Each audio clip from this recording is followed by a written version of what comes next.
Mengejutkan, nyaris satu pekan nasib tragis Nizam Syafei mengguncang Indonesia. Kini TR sang ibu tiri yang sudah jadi tersangka menguak cerita versi yang penuh plot twist.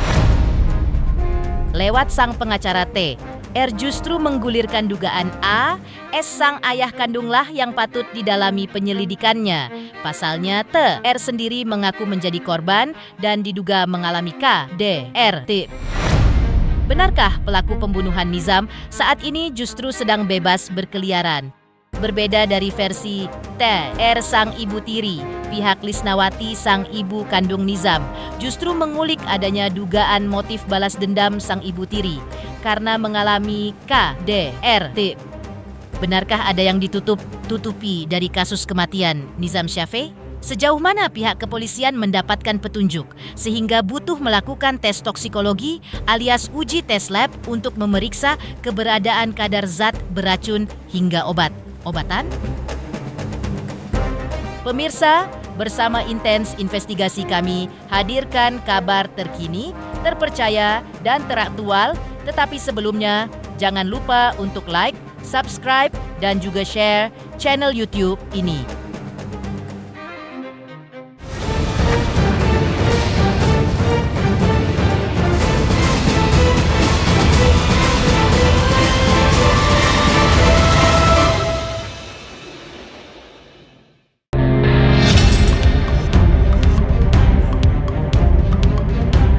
Teka-teki meninggalnya Nizam Syafei. Pekan ini kian menggulirkan pusaran misteri.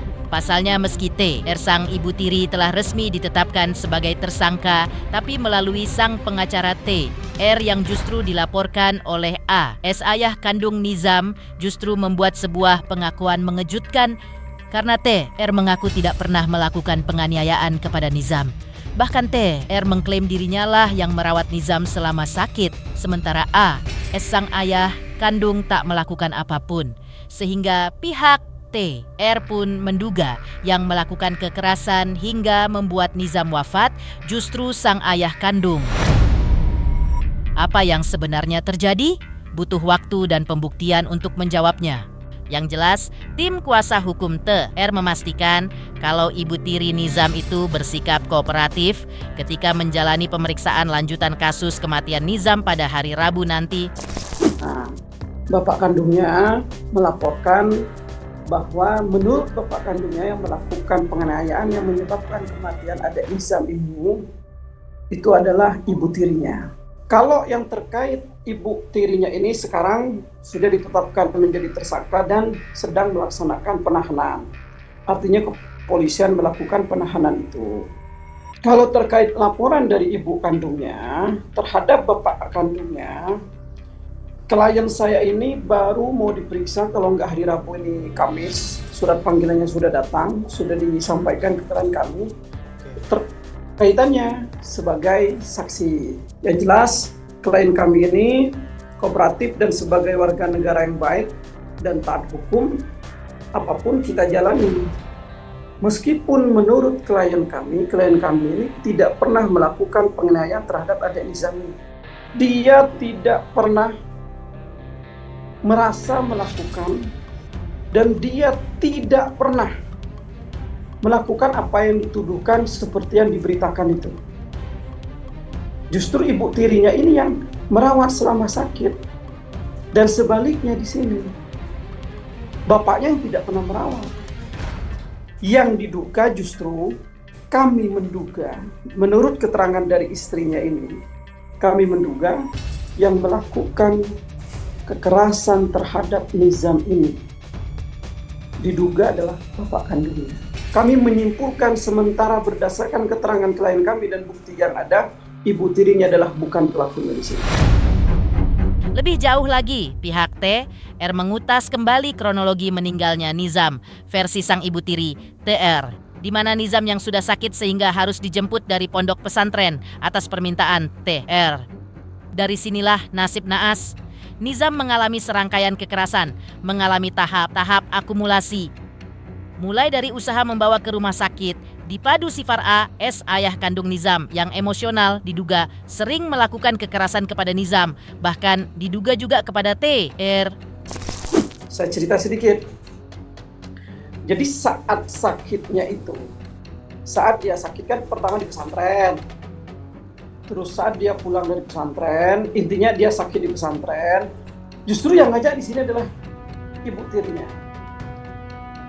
Dibawa ke rumah sakit, diobatin, dibeli obat, disuapin, dikasih makan dan lain-lain. Itu ibu tirinya yang melakukan seperti itu, bukan bapak kandungnya. Karena Nizam ini masih sakit, namanya anak kecil, masih pengen bermain, kadang tidak peduli dengan kondisi tubuhnya, kondisi badannya dan lain-lain, ketahuan bermain, mungkin sama teman-temannya atau apa. Di sini bapaknya marah, bapak kandungnya marah, dan sampai terjadi kekerasan terhadap anaknya di kamar mandi atau di depan kamar mandi gitu. Ini keterangan dari klien kami. Sampai klien kami pun melerai. TR ini ibu tirinya nih melerai di situ. Dan keterangan ini disampaikan di BAP di kepolisian oleh klien kami. Apa yang disampaikan ini adalah yang sebenarnya, yang sejujur-jujurnya tidak ada yang ditutup-tutupi. Justru ibu kandungnya di sini yang melerai. Sampai akhirnya di situ kan lemas dan lain-lain, bapaknya ini pergilah dari rumah dengan alasan mencari duit atau apa itu kan. Kerjanya saya pun tidak tahu apa itu. Pergi, anaknya pun tambah parah di sini. Ditelepon sama di chat lah kalau nggak salah. Jadi suruh pulang. Anaknya ini tambah parah, makin lemas. Hayu bawa ke rumah sakit. Kata ibu tirinya, kok mana tidur, hayu, kondisi Nizam ini makin parah, makin lemas, kita bawa ke rumah sakit. Berangkatlah ke rumah sakit, tapi bapaknya karena merasa diganggu, dia di luar, disuruh pulang dia tidur, dibangunin tidurnya, merasa diganggu dan lain-lain. Dia marah-marah ke anaknya, ke Nizam, sama ke istrinya, ibu tirinya dalam hal ini gitu. Bahkan keterangan dari klien kami, saat di mobil dia tetap marah-marah dan melempar tas, mendapatkan perlakuan yang kurang baik, yang cenderung kasar yang dilakukan oleh si Anwar ini. Sampai sini aja pertanyaannya, kalau memang ada penganiayaan, kalau memang dilakukan oleh ibu tirinya ini, penganiayaan itu dilakukan saat itu, kenapa nggak saat itu melaporkan?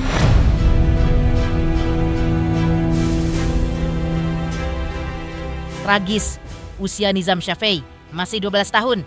Tapi bukannya masa depan cerah yang terpampang, melainkan kekerasan yang dialaminya sampai menjemput ajal, menyisakan teka-teki besar. Karena sang ibu tiri bahkan mengaku kepada pengacaranya bahwa dirinya sibuk mengurus administrasi ke ruang IG di rumah sakit, sementara Nizam bersama sang ayah di mobil. Jeda waktu mengurus administrasi rumah sakit itulah yang diduga oleh pihak TR menjadi momen krusial di balik kasus kematian Nizam. Harusnya ada tindakan di situ oleh bapak tirinya ini saat melakukan pas mau ke rumah sakit di situ. Itu. Tapi kan tetap dilanjut ke rumah sakit. Nah, sesampainya di rumah sakit, istrinya langsung ke administrasi. Disuruh oleh bapaknya lagi sana daftar ke administrasi segala macam. Proses administrasi, mendaftar dan lain-lain sekitar 40 menit lah, 45 menitan kalau pengakuan dari klien kami di BAP itu.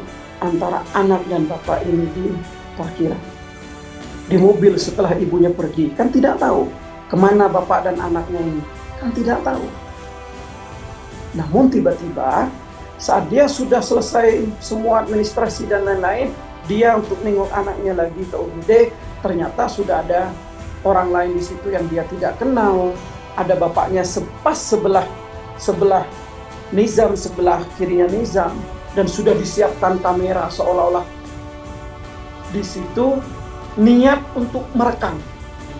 Anaknya diintervensi, anaknya diancam atau lain-lain, kita kan tidak tahu di situ kondisinya. Tiba-tiba sudah ada kamera. Ini salah satu cerita yang disampaikan oleh ibu tirinya, oleh TR, dan ini disampaikan juga di kepolisian setelah dia diperiksa.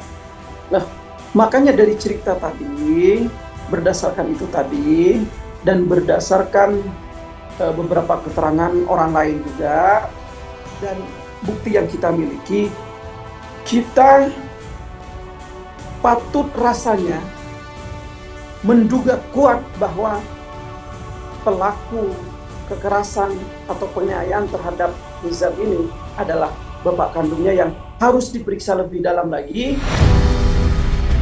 Yang jelas, kini nyawa Nizam sudah terlanjur melayang, menyisakan tanda tanya besar.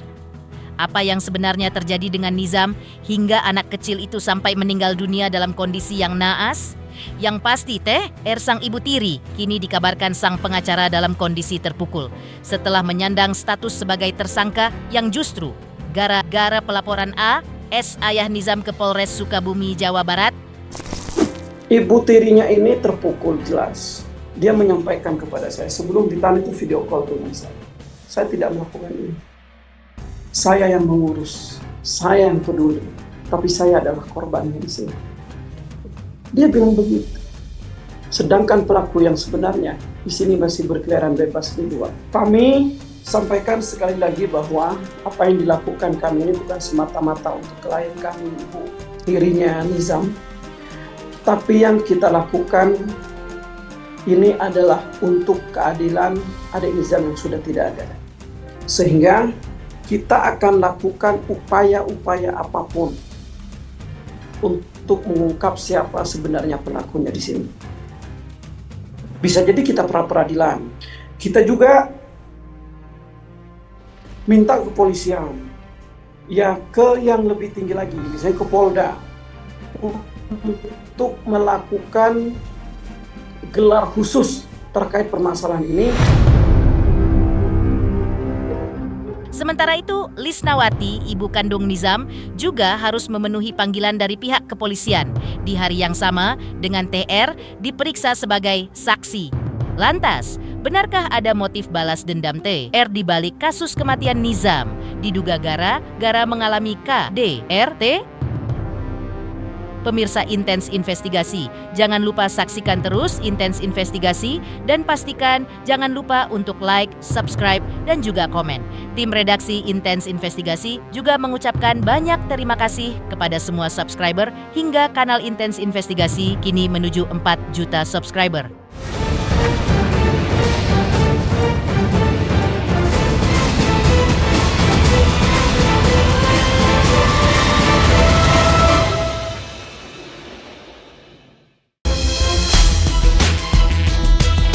Misteri kasus meninggalnya Nizam Syafei masih menggulirkan teka-teki yang bahkan mengulik usaha pihak Lisnawati, ibu kandung Nizam, untuk membongkar misteri wafatnya Nizam. Sehingga pekan ini Lisnawati pun dipanggil oleh pihak kepolisian. Dan ironisnya, tepat di hari yang sama dengan dipanggilnya TR sang ibu tiri, tersangka kasus kematian Nizam. Kemarin dari pihak penyidik ada telepon kami, kan bahwa untuk proses ini cepat karena ini jadi perhatian publik, mereka meminta kita untuk didengar keterangannya sehubungan dengan laporan kita pada hari Senin. Cuman berbenturan, ternyata hari Senin itu kita juga ada RDP di Komisi 3 dan kebetulan dari pihak kepolisian di sana juga diundang oleh Komisi 3. Jadi kita tunda mungkin sekitar hari Selasa atau hari Rabu. Kita sangat apresiasi sekali dengan kinerjanya Polres Sukabumi, dan begitu cepatnya dia melakukan penyelidikan dalam laporan kita, artinya ditindaklanjutinya dengan cepat. Kita sangat mengapresiasi kepada penyidik Polres Sukabumi. Dan mengejutkan, berbeda dengan versi yang diungkap oleh TR kepada sang pengacara, pihak Lisna yang mendampingi ibu kandung Nizam itu menemui Komisi Perlindungan Anak Indonesia justru menemukan plot twist. Karena menurut kesaksian paman Nizam kepada KPAI yang melakukan kekerasan kepada Nizam bukan hanya TR sang ibu tiri, melainkan AS sang ayah kandung. Bahkan TR juga sering mengalami KDRT dari AS ayah Nizam yang menggulirkan teka-teki babak baru. Pasalnya pihak Lisnawati mengulik adanya dugaan motif balas dendam sang ibu tiri kepada Nizam karena mengalami KDRT. Pemanggilan ibu tirinya sebagai saksi, sebagai saksi, karena terlapornya dalam dugaan itu kan adalah AS gitu. Jadi maka didengar keterangan juga sebagai saksi. Ada komunikasi mungkin yang terjalin antara Pak Krisna dengan Pak Acong kuasa hukumnya ibu Karena tiri? kebetulan kita teman, karena kebetulan kita teman lama, kita jadi berkomunikasi. Kemarin waktu kita di LPSK kan KPAI juga hadir. Bahwa KPAI juga kita apresiasi dengan gerakan KPAI yang begitu cepat. Kemarin dia sempat datang ke kuburannya Nizam, dia juga datang ke kampungnya Nizam di mana TKP itu ada. Dari hasil diskusi kami dengan kepada KPAI bahwa ada uangnya, kan KPAI juga udah rilis kan, yang juga udah beredar bahwa uangnya itu uangnya Nizam mengatakan dari temuannya KPAI bahwa ini dilakukan juga bukan hanya oleh TR gitu, bukan hanya oleh TR, bahkan dalam keterangan di KPAI yang saya baca, dengan dia mengatakan bahwa ada TR juga mengalami KDRT, gitu. TR juga mengalami KDRT, sehingga menjadi motif dia balas dendam kepada Nizam gara-gara KDRT itu saya. Sampai kemana pusaran teki kasus kematian Nizam akan bergulir dan menguak kejutan demi kejutan? Begini pula pengakuan pihak kepolisian tentang adanya pelaporan tindak kekerasan yang dialami Nizam di tahun 2023 dan 2024 lalu. Pemirsa Intens Investigasi, jangan lupa saksikan terus Intens Investigasi. Dan pastikan jangan lupa untuk like, subscribe, dan juga komen. Tim redaksi Intens Investigasi juga mengucapkan banyak terima kasih kepada semua subscriber hingga kanal Intens Investigasi kini menuju 4 juta subscriber.